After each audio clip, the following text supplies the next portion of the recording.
After spending the last few weeks stumping for House candidates all around the country, Brooklyn Congressman Hakeem Jeffries spent the final day of the campaign sprinting across his home state. His goal, to flip enough Republican seats to become Speaker of the House next year. Kevin Fry in our Washington, D.C. bureau caught up with Jeffries on the trail in upstate New York, and he joins us now with more. Good evening, Kevin. Yeah, good evening, Errol. This is a map of exactly where Jeffries has been over the last month and some change, and it kind of gives you some sense of where Democrats and Jeffries see the path to them winning back the House majority. These key races in California, over in the Michigan area, and then, of course, for Jeffries and for our viewers of note, the New York City area and all those surrounding suburban and ex-urban districts. They are part of that key path to whether or not Jeffries can get the gavel and become Speaker. Welcome to Ithaca, the next Speaker of the House, Hakeem Jeffries. Give it up. Blitzing through the battlegrounds as the clock ticks down to Election Day. We're only 4 seats short in taking back the majority. And this could be the seat that could make the difference. Since early October, Brooklyn Congressman Hakeem Jeffries has crisscrossed the country, making campaign stops in 20 different states. He's stumped for candidates in Pennsylvania and Alabama, Michigan and California, and other competitive districts nationwide. House Democrats will take a blowtorch to Project 2025. But the final weekend of the campaign brought the House Democratic leader back to his home state, trying to help congressional candidates like John Mannion in Syracuse and Josh Riley in Ithaca to unseat Republican House members. A handful of hotly contested races across New York could decide whether his party flips the U.S. House and whether he becomes the next Speaker. We're working hard.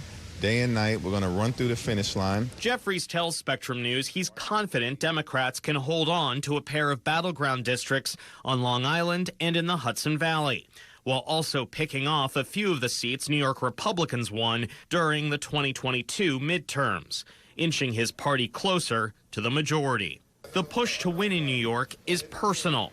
Democrats have invested heavily here. Jeffries teaming up with Senator Kirsten Gillibrand and Governor Kathy Hochul to launch a new coordinated campaign. How should outside observers evaluate your political prowess and skill set based on what we see on Tuesday? Well, we'll evaluate what happens after the election in terms of a postmortem.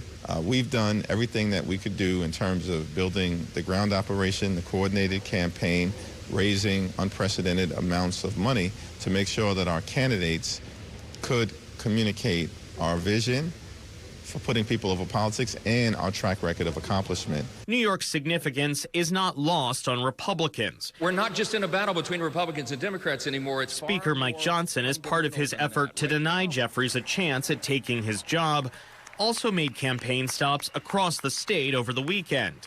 He and Jeffries missing each other in Syracuse by just a day.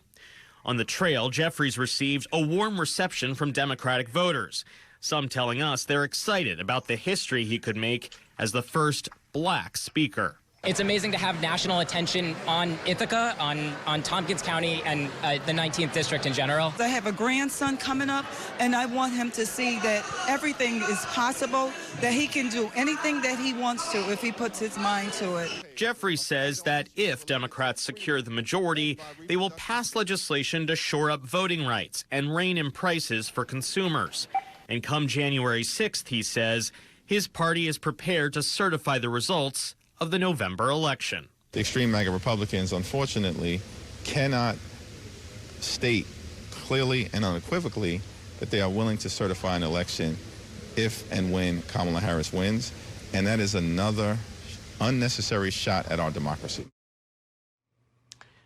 Now, Jeffries tells me that he has been in regular communication with the Harris campaign. He believes they are on a, quote, positive trajectory. Of course, he's a Democrat. He wants to see her win. And at the same time, he does admit to me, though, that these races across the country are going to be tight. Errol? So now, Kevin, the speech where you saw Hakeem Jeffries speak, was there a lot of talk about the top of the ticket? Was there a lot of talk about Donald Trump and Kamala Harris? At these two rallies that we went to, these Get Out the Vote events, they were certainly mentioned, in Project 2025 and railing against it as part of Jeffries' message. Of course, Democrats have really tried to tie Trump to Project 2025. But at the end of the day, part of this whole Get Out the Vote experience for Jeffries is about reminding folks that these key battleground districts are what makes it possible, potentially, for him to become Speaker and thus help get a legislative agenda done in Washington for Democrats. Okay, thanks very much, Kevin.